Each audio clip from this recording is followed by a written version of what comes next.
5 on this Thursday morning. A little humid, some fog out there, but other than that, it's pretty good, and hopefully we see another day like we had yesterday, Michelle. Yeah, very similar. In fact, maybe even a degree or two warmer, Patrick. So we're back into the middle 80s this afternoon. The warmest day of our 7-day stretch looks to be tomorrow, where we'll see some spots near 90 degrees. Looking in Newport right now, that fog has been thick along the coastline. Further inland, patchy fog too, so enough to slow your speeds down a little bit. Winds are light and variable. The temperature is mid to upper 60s right now. About 65 in New Bedford and in the upper 60s in Providence. We're going to keep the threat tracker in the green for today and Friday.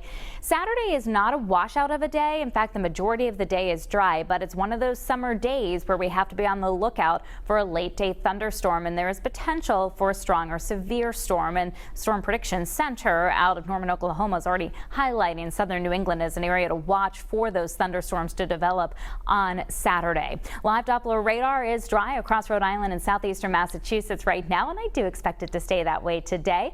The dew points are running high. Anytime you see them approaching those mid and upper 60s, that air feels very uncomfortable, and it leads to that heat index, which will be well into the 80s, starting in the early and late morning hours and lasting through the early evening. So the feel like temperature running in the mid to upper 80s this afternoon. So the low clouds that we're waking up to this morning, the areas of fog will gradually thin out between 7 and 9 o'clock this morning. And so by lunchtime, we're already up into the lower 80s in Providence, 80 in Smithfield, 79 in Taunton. Along the coastline, you're going to top out in the mid to upper 70s. But like yesterday, a sea breeze develops in the afternoon. And so we stay warm and humid away from the coast and the bay, but cooling down a little bit. This may be a little bit overdone at 6 o'clock in the evening.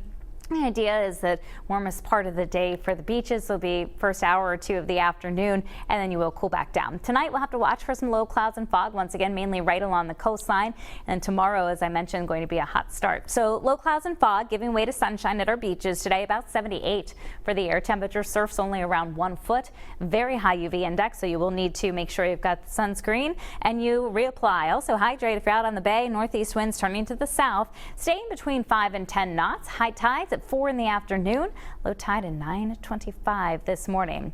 Thinking about the beaches this weekend, I'd say Saturday is your better chance for some drier hours. Just a late day shower or thunderstorm, lower 80s there at the beach on Sunday. Risk of some scattered showers. So here's the outlook for the weekend. On Saturday, it's an approaching cold front. Notice we're dry to start off the afternoon, and then late in the day, those showers and thunderstorms will try to pop up first in the north and west, and then working their way down along the coastline.